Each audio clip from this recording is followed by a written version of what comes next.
Punjabi radio USA ਸੁਣ ਰਹੇ ਸਾਰੇ ਹੀ ਮਾਣਯੋਗ ਅਤੇ ਸਤਿਕਾਰਤ ਸਰੋਤਿਆਂ ਨੂੰ ਪੰਜਾਬੀ ਰੇਡੀਓ USA ਦੀ ਟੀਮ ਅਤੇ ਮੇਰੇ ਰਾਜਕਨਵੀਰ ਸਿੰਘ ਵੱਲੋਂ ਆਪ ਜੀ ਨੂੰ ਨਿੱਘੀ ਜੀ ਆਇਆਂ ਨੂੰ ਪਿਆਰ ਸਤਿਕਾਰ ਸਹਿਤ ਸਤਿ ਸ਼੍ਰੀ ਅਕਾਲ।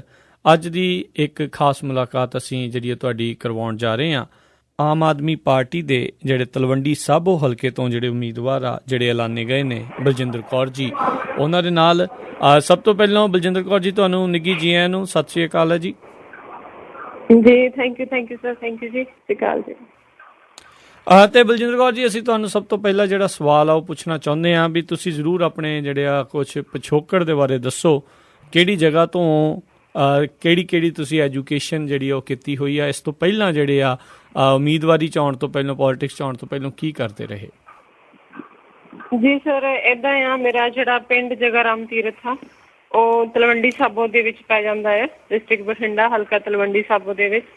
ਤੇ ਜਿਹੜੀ ਮੇਰੀ ਮੁੱਢਲੀ ਪੜ੍ਹਾਈ ਆ, ਮੁੱਢਲੀ ਐਜੂਕੇਸ਼ਨ ਕਾਲਜ ਲੈਵਲ ਤੱਕ, ਉਹ ਮੈਂ ਸਾਰੀ ਇੱਥੋਂ ਹੀ ਤਲਵੰਡੀ ਸਾਬੋ ਤੋਂ ਕੀਤੀ ਹੈ, ਮਾਤਾ ਸਾਹਿਬ ਕੌਰ ਗਰਲਸ ਕਾਲਜ ਤੋਂ ਜੀ। ਤੇ ਉਸ ਤੋਂ ਬਾਅਦ ਮੇਰੀ MA ਇਨ ਇੰਗਲਿਸ਼ ਆ, MPhil ਇਨ ਇੰਗਲਿਸ਼ ਆ, ਮੈਂ ਪੰਜਾਬੀ ਯੂਨੀਵਰਸਿਟੀ ਪਟਿਆਲਾ ਤੋਂ ਕੀਤੀ ਹੈ ਜੀ। ਦੈਨ ਮੈਂ ਲਾਸਟ 5 ਈਅਰ ਤੋਂ ਜੋਬ ਕਰ ਰਹੀ ਸੀ। 2 ਸਾਲ ਜਿਹੜੇ ਮੇਰੇ ਜੋਬ ਦੇ ਉਹ ਮੈਂ ਰਾਮਾ ਮੰਡੀ ਇਟਸੈਲਫ, ਜਿਹੜੀ ਤਲਵੰਡੀ ਸਾਬੋ ਹਲਕਾ ਦੇ ਵਿੱਚ ਪੈਂਦਾ ਏਰੀਆ, ਉੱਥੇ ਕੀਤਾ ਹੈ ਜੋਬ।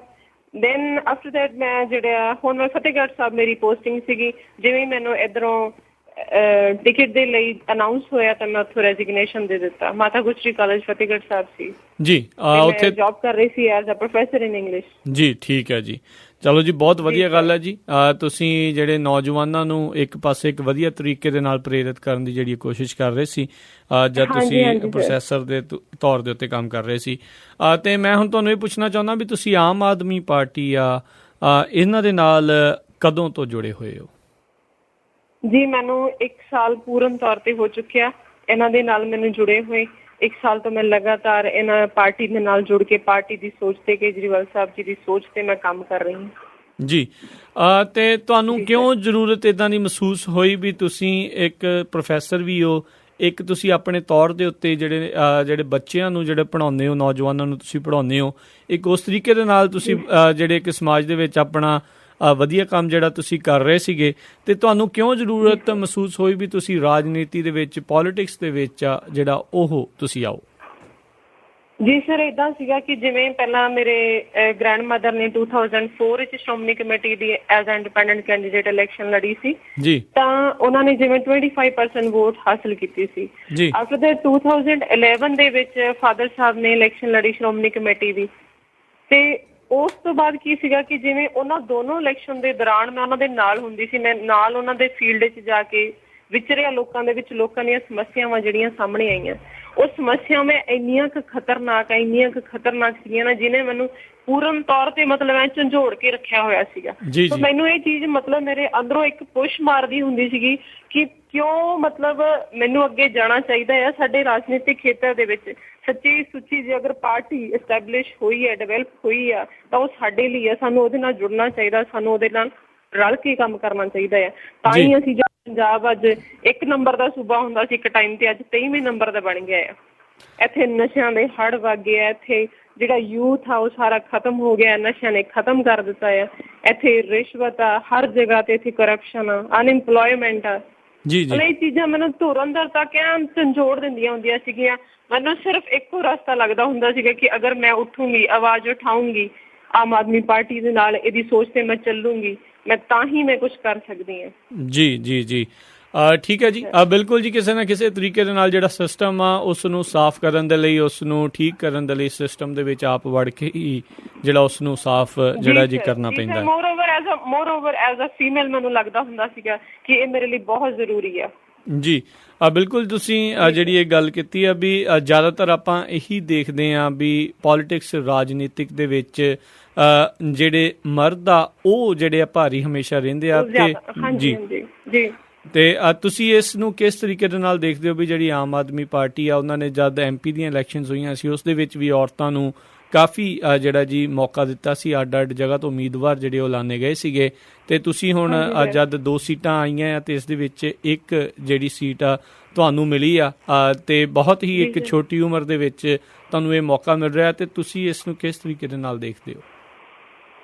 ਜੀ ਸਰ, ਇਹ ਪਹਿਲੀ ਗੱਲ ਤਾਂ ਇਹ ਹੈ ਕਿ ਮਤਲਬ ਪਰਮਾਤਮਾ ਦਾ ਬਹੁਤ ਵੱਡੀ ਦੇਣ ਆ, ਗੁਰੂ ਮਹਾਰਾਜ ਦੀ ਬਹੁਤ ਵੱਡੀ ਕਿਰਪਾ ਆ। ਠੀਕ ਹੈ, ਅਗਰ ਉਹਨਾਂ ਨੇ ਇੰਨੀ ਛੋਟੀ ਉਮਰ ਦੇ ਵਿੱਚ ਮੈਨੂੰ ਇੰਨੀ ਵੱਡੀ ਜ਼ਿੰਮੇਵਾਰੀ ਸੌਂਪੀ ਹੈ, ਫਿਰ ਆਮ ਆਦਮੀ ਪਾਰਟੀ ਦਾ ਬਹੁਤ ਮਤਲਬ ਮੇਰੇ ਤੇ ਉਹ ਰਿਹਾ ਆ ਕਿ ਉਹਨਾਂ ਨੇ ਮੈਨੂੰ ਇਸ ਯੋਗ ਸਮਝਿਆ ਕਿ ਮੈਂ ਇੱਥੋਂ ਇਲੈਕਸ਼ਨ ਕੰਟੈਸਟ ਕਰਾਂ। ਫਿਰ ਮੇਰੇ ਇਲਾਕਾ ਨਿਵਾਸੀਆਂ ਦਾ, ਉਹਨਾਂ ਦਾ ਵੀ ਮੇਰੇ ਵੱਲੋਂ ਪੂਰਾ ਮਤਲਬ ਧੰਨਵਾਦ ਆ ਕਿ ਉਹਨਾਂ ਨੂੰ ਵੀ ਲੱਗਿਆ ਕਿ ਹਾਂ ਇਹ ਕੁੜੀ ਕਰ ਸਕਦੀ ਹੈ ਇੱਥੋਂ। ਜੀ ਜੀ ਬਿਲਕੁਲ। ਜੋ ਮਤਲਬ ਆਮ ਆਦਮੀ ਪਾਰਟੀ ਦੀ ਸੋਚ ਹੈ, ਜਿਵੇਂ ਓਨੈਸਟੀ ਤੇ ਚੱਲ ਰਹੀ ਹੈ, ਡਿਟਰਮੀਨੇਸ਼ਨ ਤੇ ਚੱਲ ਰਹੀ ਹੈ, ਜਿਵੇਂ ਉਹਨਾਂ ਨੇ ਦਿੱਲੀ ਦੇ ਵਿੱਚ ਬੜੀ ਛੇਤੀ ਜਿਹੜਾ ਕਰਪਸ਼ਨ ਨੂੰ ਖਤਮ ਕਰ ਦਿੱਤਾ ਸੀਗਾ, ਤੇ ਮੈਂ ਚਾਹਾਂਗੀ ਕਿ ਇੱਥੋਂ ਪੰਜਾਬ ਦੇ ਵਿੱਚੋਂ ਵੀ ਅਸੀਂ ਉਨੀ ਹੀ ਤੇਜ਼ੀ ਦੇ ਨਾਲ ਉਹਨਾਂ ਚੀਜ਼ਾਂ ਨੂੰ ਖਤਮ ਕਰ ਦਈਏ। ਜੀ ਜੀ ਜੀ ਬਿਲਕੁਲ ਜੀ, ਇਹੀ ਉਮੀਦ ਹੈਗੀ ਹੈ ਜੀ ਸਾਨੂੰ ਵੀ, ਇੱਥੇ ਬਾਹਰ ਬੈਠਿਆਂ ਨੂੰ ਵੀ ਪੰਜਾਬ ਦੇ ਵਿੱਚ ਜਿਹੜੇ ਇਸ ਟਾਈਮ ਹਾਲਾਤ ਬਹੁਤ ਹੀ ਜ਼ਿਆਦਾ ਬੁਰੇ ਹੋਏ ਆ, ਉਸ ਨੂੰ ਜਿਹੜਾ ਜੀ ਉਸ ਨੂੰ ਠੀਕ ਕੀਤਾ ਜਾ ਸਕੇ।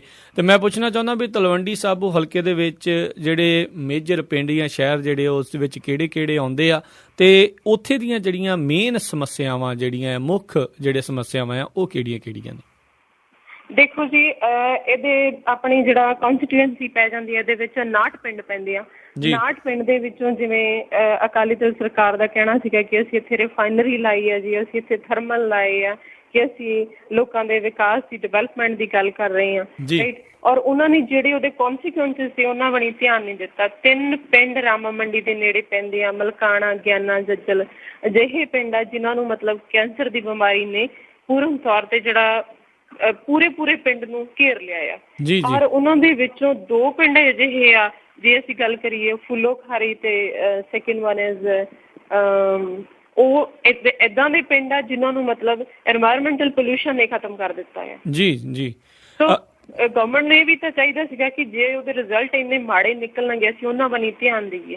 ਬਾਕੀ ਤੁਹਾਨੂੰ ਮੈਂ ਆਲਰੇਡੀ ਦੱਸਿਆ ਕਿ ਜਿਹੜਾ ਨਸ਼ਾ ਆ ਉਹਦਾ ਹਰ ਪਿੰਡ, ਹਰ ਘਰ ਤੋਂ ਮਤਲਬ ਜਿਹੜੀ ਆ ਕਹਾਣੀ ਸਟਾਰਟ ਹੋਈ ਆ, ਤੇ ਉੱਥੇ ਅੱਜ ਇੰਨਾ ਕੁ ਬੁਰੀ ਹਾਲਤ ਆ। ਜਿਵੇਂ ਅਕਾਲੀ ਦਲ ਸਰਕਾਰ ਨੂੰ ਲੱਗਿਆ ਕਿ ਠੀਕ ਆ, ਹੁਣ ਆਮ ਆਦਮੀ ਪਾਰਟੀ ਜਿਹੜੀ ਹੈ ਕਿ ਨਵਾਂ ਕਦਮ ਚੱਕ ਰਹੀ ਆ, ਕਰਪਸ਼ਨ ਨੂੰ ਖਤਮ ਕਰ ਰਹੀ ਹੈ, ਨਸ਼ੇ ਨੂੰ ਖਤਮ ਕਰ ਰਹੀ ਆ, ਤਾਂ ਉਹਨਾਂ ਨੇ ਇੱਕ ਫਾਰਮੈਲਿਟੀ ਸੀ ਕਿ ਇੱਥੇ ਇੱਕ ਦਰਸ਼ਨ ਰੱਖਿਆ ਪਿੰਡਾਂ ਦਾ ਕਿ ਅਸੀਂ ਜਾਈਏ, ਜਾਇਜ਼ਾ ਲਈਏ।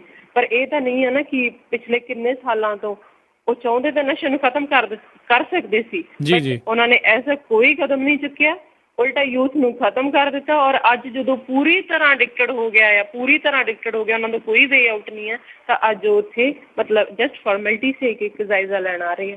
ਜੀ ਤੇ ਮੈਂ ਤੁਹਾਨੂੰ ਇਹ ਪੁੱਛਣਾ ਚਾਹੁੰਦਾ ਵੀ ਜੇ ਤੁਹਾਨੂੰ ਜਿਹੜੇ ਲੋਕ ਉੱਥੋਂ ਜਿੱਤ ਕੇ ਉਮੀਦਵਾਰ ਤੋਂ ਜਿਹੜੇ ਤੁਹਾਨੂੰ ਉੱਥੋਂ ਦਾ MLA ਬਣਾਉਂਦੇ ਨੇ, ਤੇ ਤੁਸੀਂ ਕਿਸ ਤਰੀਕੇ ਦੇ ਨਾਲ ਇਹ ਸਮੱਸਿਆਵਾਂ ਦਾ ਸਮਾਧਾਨ ਜਿਹੜਾ ਆ ਉਹ ਕਰਨ ਦੀ ਕੋਸ਼ਿਸ਼ਾਂ ਕਰੋਗੇ?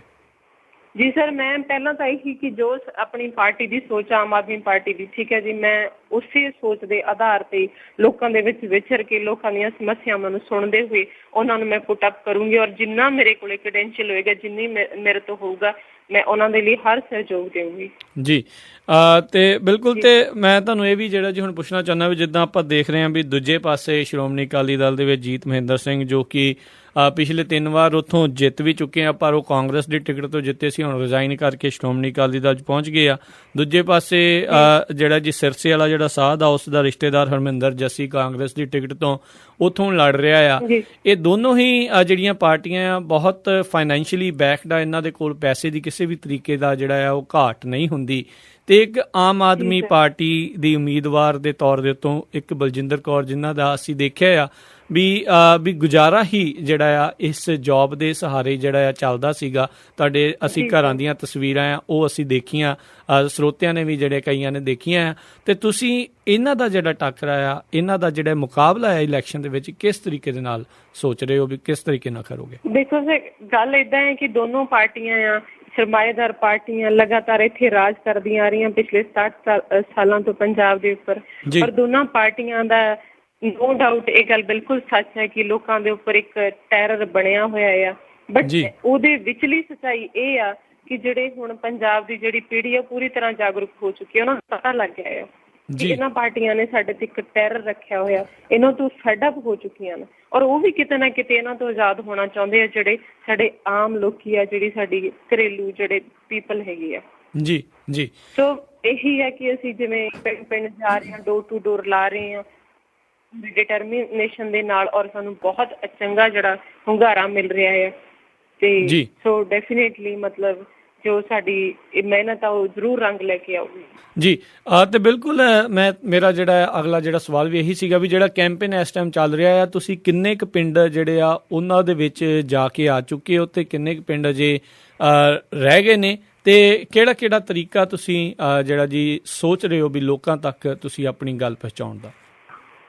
ਦੇਖੋ ਜੀ, ਉਹ ਇੱਦਾਂ ਹੈ ਕਿ ਜਿਵੇਂ ਆਲਰੇਡੀ ਟੀਮ ਜਿਹੜੀਆਂ 10 ਤਰੀਕੇ ਨਾਲ ਡਿਵੀਜ਼ਨ ਕੀਤੀ ਹੋਈ ਹੈ ਪਿੰਡਾਂ ਦੀ ਜੀ, ਔਰ ਕੁਛ ਪਿੰਡ ਅਜਿਹੇ ਆ ਜਿਹੜੇ ਅਸੀਂ ਸਵੇਰੇ ਸ਼ਾਮ ਮਾਰਨਿੰਗ ਔਰ ਈਵਨਿੰਗ ਦੇ ਵਿੱਚ ਦੁਪਹਿਰ ਨੂੰ ਅਸੀਂ ਪਿੰਡ ਵਿਜ਼ਿਟ ਕਰਦੇ ਹਾਂ ਔਰ ਸਵੇਰੇ ਸ਼ਾਮ ਅਸੀਂ ਡੋਰ ਟੂ ਡੋਰ ਜਾ ਕੇ ਮਤਲਬ ਲੋਕਾਂ ਦੇ ਘਰਾਂ ਵਿੱਚ ਜਾ ਕੇ ਜਿਹੜਾ ਆਪਣੀ ਵੋਟ ਲਈ ਉਹਨਾਂ ਨੂੰ ਕਹਿੰਦੇ ਆ ਜੀ। ਬਿਲਕੁਲ। ਤੇ ਮੈਂ ਇਹ ਵੀ ਜਿਹੜਾ ਪੁੱਛਣਾ ਚਾਹੂੰਗਾ ਵੀ ਲੋਕ ਜਿਹੜੇ ਤੁਹਾਡੀਆਂ ਗੱਲਾਂ ਨੂੰ ਕਿੰਨੇ ਕੁ ਜਿਹੜਾ ਸੰਜੀਦਗੀ ਦੇ ਨਾਲ ਜਿਹੜੇ ਆ ਉਹ ਸੁਣ ਰਹੇ ਆ ਤੇ ਕਿੱਦਾਂ ਦਾ ਹੁੰਗਾਰਾ ਮਿਲ ਰਿਹਾ ਆ? ਕੀ ਤੁਹਾਨੂੰ ਫਾਈਨੈਂਸ਼ੀਅਲੀ ਕੀ ਆਰਥਿਕ ਤੌਰ ਦੇ ਉੱਤੇ ਵੀ ਸਹਾਇਤਾ ਜਿਹੜੀ ਹੈ ਮਿਲ ਰਹੀ ਹੈ? ਦੇਖੋ ਸਰ, ਇੱਦਾਂ ਆ ਜਿਵੇਂ ਅਸੀਂ ਪਿੰਡ ਜਾਂਦੇ ਹਾਂ, ਜੋ ਵੀ ਸਾਨੂੰ ਉਹਨਾਂ ਨੂੰ ਪਤਾ ਹੈ ਕਿ ਜਿਹੜੇ ਕਿਉਂਕਿ ਉਹ ਤਾਂ ਦੋਨੋਂ ਪਾਰਟੀਆਂ ਸਰਮਾਏਦਾਰ ਪਾਰਟੀਆਂ, ਠੀਕ ਹੈ ਜੀ, ਉਹਨਾਂ ਨੇ ਆਪਣਾ ਕੰਮ ਆ ਜਿਹੜਾ ਉਹ ਹੋਰ ਤਰੀਕੇ ਨਾਲ ਪੈਸੇ ਦੇ ਤਰੀਕੇ ਨਾਲ ਕੰਮ ਕਰਨਾ ਹੈ ਔਰ ਅਸੀਂ ਜਿਹੜਾ ਆਪਣਾ ਕੰਮ ਆ ਉਹ ਆਪਣੀ ਮਿਹਨਤ ਦੇ ਨਾਲ ਕਰਨਾ ਹੈ ਔਰ ਡਿਟਰਮੀਨੇਸ਼ਨ ਦੇ ਨਾਲ ਕਰਨਾ ਹੈ ਔਰ ਲੋਕਾਂ ਦੇ ਵਿੱਚ ਵਿਚਰਨਾ ਆ, ਉਹਨਾਂ ਨੂੰ ਸੁਣਨਾ ਆ, ਉਹਨਾਂ ਨੂੰ ਆਪਣੇ ਨਾਲ ਜੋੜਨਾ ਆ। ਆਲਰੇਡੀ ਸਾਨੂੰ ਬਹੁਤ ਚੰਗਾ ਹੁੰਗਾਰਾ ਮਿਲ ਰਿਹਾ ਜਦੋਂ ਲੋਕਾਂ ਦੇ ਘਰਾਂ 'ਚ ਜਾਂਦੇ ਆ, ਉਹਨਾਂ ਨੂੰ ਪਤਾ ਹੈ ਕਿ ਜਿਹੜੀ ਆਮ ਆਦਮੀ ਪਾਰਟੀ ਆ ਇਹ ਸਾਡੇ ਆਮ ਲੋਕਾਂ ਲਈ ਹੈ ਜੀ। ਇਹਦੇ ਵਿੱਚ ਕੋਈ ਉਹ ਗੱਲ ਨਹੀਂ ਹੈਗੀ ਰਾਜਾ ਪ੍ਰਜਾ ਵਾਲੀ, ਕੋਈ ਇਹਦੇ ਵਿੱਚ ਮਤਲਬ ਜੋ ਸਰਮਾਏਦਾਰ ਪਾਰਟੀਆਂ ਦੇ ਹਾਲ ਨੇ ਉਹ ਐਸਾ ਕੁਛ ਨਹੀਂ ਹੈ ਜੀ। ਤੇ ਕੀ ਤੁਸੀਂ ਇਹ ਦੇਖਦੇ ਹੋ ਵੀ ਜਿਹੜੇ ਲੋਕ ਆ ਇਹ ਸਿਰਫ ਜਿਹੜੇ ਦੂਜੀਆਂ ਦੋਨਾਂ ਪਾਰਟੀਆਂ ਤੋਂ ਸਿਰਫ ਤੰਗ ਆ ਕੇ ਹੀ ਤੁਹਾਨੂੰ ਵੋਟ ਪਾਉਣਗੇ ਜਾਂ ਤੁਹਾਡੇ ਜਿਹੜੇ ਚੋਣ ਮੈਨੀਫੈਸਟੋ ਹੈਗਾ ਜਾਂ ਚੋਣ ਮੁੱਦੇ ਹੈਗੇ ਆ ਉਸ ਨੂੰ ਦੇਖਦੇ ਹੋਏ ਤੁਹਾਡੇ ਨਾਲ ਜੁੜ ਰਹੇ? ਦੇਖੋ ਜੀ, ਇਹ ਦੋਨੋਂ ਹੀ ਗੱਲਾਂ ਨੇ। ਜੋ ਆਮ ਆਦਮੀ ਪਾਰਟੀ ਦਾ ਸਵਰਾਜ ਹੈ, ਜੋ ਉਹਦਾ ਸੰਵਿਧਾਨ ਆ, ਉਹਨੂੰ ਦੇਖਦੇ ਹੋਏ ਲੋਕ ਉਹ ਵੀ ਮਤਲਬ ਉਹ ਚਾਹੁੰਦੇ ਸੀਗੇ ਕਿ ਸਿਸਟਮ ਦੇ ਵਿੱਚ ਬਦਲਾਵ ਆਵੇ ਜੀ ਜੀ, ਬਟ ਆਮ ਲੋਕ ਸੀਗੇ ਉਹਨਾਂ ਨੂੰ ਮਤਲਬ ਸ਼ਾਇਦ ਇਹਨਾਂ ਗੱਲਾਂ ਦੀ ਕਹਿ ਲਓ ਕਿ ਜਾਗਰੂਕਤਾ ਨਹੀਂ ਸੀਗੀ, ਪਰ ਹੁਣ ਉਹ ਪੂਰਨ ਤੌਰ ਤੇ ਜਾਗਰੂਕ ਹੋ ਚੁੱਕੇ ਆ। ਸੋ ਇਹ ਦੋਨੋਂ ਹੀ ਗੱਲਾਂ ਨੇ, ਦੋਨਾਂ ਗੱਲਾਂ ਦੇ ਸੁਮੇਲ ਦੇ ਨਾਲ ਜੀ ਆਪਣੇ ਔਰ ਉਹ ਸਿਸਟਮ ਦੇ ਵਿੱਚ ਬਦਲਾਵ ਵੀ ਚਾਹੁੰਦੇ ਸੀਗੇ ਜੀ। ਬਿਲਕੁਲ। ਤੇ ਸਾਡੇ ਜਿਹੜੀਆਂ ਸ਼ੁਭ ਕਾਮਨਾਵਾਂ ਜਿਹੜੇ ਜੀ ਤੁਹਾਡੇ ਨਾਲ ਆ ਵੀ ਵੱਧ ਤੋਂ ਵੱਧ ਲੋਕ ਜਿਹੜੇ ਆ ਤੁਹਾਡੇ ਨਾਲ ਜੁੜਨ ਤੇ ਇੱਕ ਜਿਹੜਾ ਬਦਲਾਵ ਆ ਉਹ ਉੱਥੇ ਆਵੇ ਤੇ ਲੋਕਾਂ ਦੀਆਂ ਜਿਹੜੀ ਗੱਲ ਆ ਉਹ ਵਿਧਾਨ ਸਭਾ ਤੱਕ ਜਿਹੜੀ ਉਹ ਪਹੁੰਚੇ ਤੇ ਉਹ ਜਿਹੜੀਆਂ ਮੰਗਾਂ ਉਹਨਾਂ ਦੀਆਂ ਹੈਗੀਆਂ ਉਹ ਉੱਥੇ ਪੂਰਨ ਹੋਵੇ। ਤੇ ਮੈਂ ਹੁਣ ਅਗਲਾ ਪੁੱਛਣਾ ਚਾਹੁੰਦਾ ਵੀ ਸਾਡੇ ਵੱਲੋਂ ਸ਼ੁਭ ਕਾਮਨਾਵਾਂ ਤੇ ਹੈਗੀਆਂ ਆ, ਜੇ ਤੁਸੀਂ ਇਸ ਤੋਂ ਬਾਅਦ ਦੇ ਵਿੱਚ ਵੀ ਜੇ ਇਹ ਇਲੈਕਸ਼ਨ ਤੁਸੀਂ ਨਹੀਂ ਜਿੱਤਦੇ ਤੇ ਤੁਸੀਂ ਲੋਕਾਂ ਦੇ ਨਾਲ ਜੁੜਨ ਦੇ ਕੀ ਸੋਚ ਕੇ ਬੈਠੇ ਹੋ ਵੀ ਕੀ ਤੁਸੀਂ ਉਸ ਤੋਂ ਬਾਅਦ ਚ ਵੀ ਕਿਸ ਤਰੀਕੇ ਨਾਲ ਜੁੜੇ ਰਹੋਗੇ? ਨਹੀਂ ਸਰ, ਦੇਖੋ ਸੌਰੀ ਟੂ ਸੇ, ਮੈਨੂੰ ਪੂਰਨ ਤੌਰ ਤੇ ਭਰੋਸਾ ਹੈ ਕਿ ਜੋ ਹੁੰਗਾਰਾ ਮਿਲ ਰਿਹਾ ਇੱਥੋਂ ਜੀ ਜੀ ਆਪਾਂ ਇਲੈਕਸ਼ਨ ਜ਼ਰੂਰ ਜਿੱਤਾਂਗੇ। ਐਸੀ ਕੋਈ ਗੱਲ ਹੀ ਨਹੀਂ ਹੈ ਕਿ ਇਹ ਗੱਲ ਕਰੀਏ ਕਿ ਅਸੀਂ ਇਲੈਕਸ਼ਨ ਨਹੀਂ ਜਿੱਤਾਂਗੇ ਜੀ, ਮੈਨੂੰ ਪੂਰਨ ਭਰੋਸਾ ਆ ਜੀ। ਚਲੋ ਜੀ, ਸਾਡੀਆਂ ਸ਼ੁਭ ਕਾਮਨਾਵਾਂ, ਸ਼ੁਭ ਇਲੈਕਸ਼ਨ ਜਿੱਤਾਂਗੇ ਜੀ। ਥੈਂਕ ਯੂ ਸਰ ਜੀ, ਬਹੁਤ ਸ਼ੁਭ ਇਛਾਵਾਂ ਆ ਜੀ ਸਾਡੇ ਵੱਲੋਂ, ਪੂਰੀ ਪੰਜਾਬੀ ਰੇਡੀਓ USA ਦੀ ਟੀਮ ਵੱਲੋਂ, ਪੂਰੇ ਇੱਥੇ ਬਾਹਰ ਵੱਸਦੇ ਜਿਹੜੇ ਪੰਜਾਬੀ ਆ ਉਹਨਾਂ ਦੇ ਵੱਲੋਂ।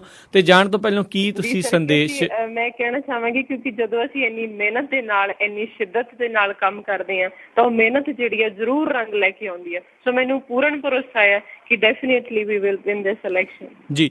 ਤੇ ਤੁਸੀਂ ਬਾਹਰ ਬੈਠੇ ਜਿਹੜੇ ਪ੍ਰਵਾਸੀ ਪੰਜਾਬੀ ਆ ਉਹਨਾਂ ਨੂੰ ਦੇਸ਼ ਵਿਦੇਸ਼ ਦੇ ਵਿੱਚ ਜਿਹੜੇ ਤੁਹਾਨੂੰ ਇਸ ਟਾਈਮ ਸੁਣ ਰਹੇ ਆ ਉਹਨਾਂ ਨੂੰ ਕੀ ਸੰਦੇਸ਼ ਤੁਸੀਂ ਦੇਣਾ ਚਾਹੁੰਦੇ ਹੋ?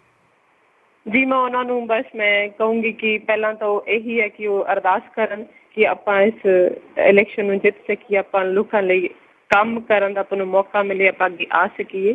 ਸੋ ਬਸ ਇਹੀ ਹੈ ਮੇਰੀ ਉਹਨਾਂ ਤੱਕ ਇੱਕੋ ਹੀ ਗੁੰਜਾਇਸ਼ ਹੈ ਕਿ ਗੁਰੂ ਮਹਾਰਾਜ ਜੀ ਅਰਦਾਸ ਕਰਨ ਔਰ ਜੋ ਵੀ ਜਿੱਥੇ ਵੀ ਬੈਠੇ ਨੇ ਮੇਰੇ ਵੀਰ ਭਾਈ ਦੂਰ ਦੂਰ ਤੱਕ ਜੋ ਜਿਸ ਤਰ੍ਹਾਂ ਦਾ ਵੀ ਉਹਨਾਂ ਨੂੰ ਲੱਗਦਾ ਆ ਉਹ ਪਲੀਜ਼ ਪੂਰੀ ਮੈਨੂੰ ਸਪੋਰਟ ਕਰਨ ਜੀ, ਹਰ ਹੀਲੇ ਵਸੀਲੇ ਦੇ ਨਾਲੋਂ ਮੈਨੂੰ ਪੂਰਨ ਤੌਰ ਤੇ ਸਪੋਰਟ ਕਰਨ ਜੀ।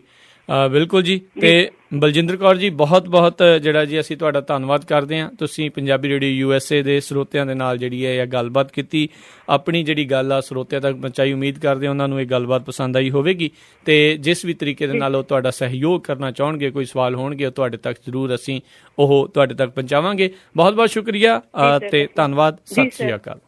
ਥੈਂਕ ਯੂ ਜੀ, ਥੈਂਕ ਯੂ, ਸ਼ੁਕਰੀਆ ਸਰ, ਧੰਨਵਾਦ ਜੀ।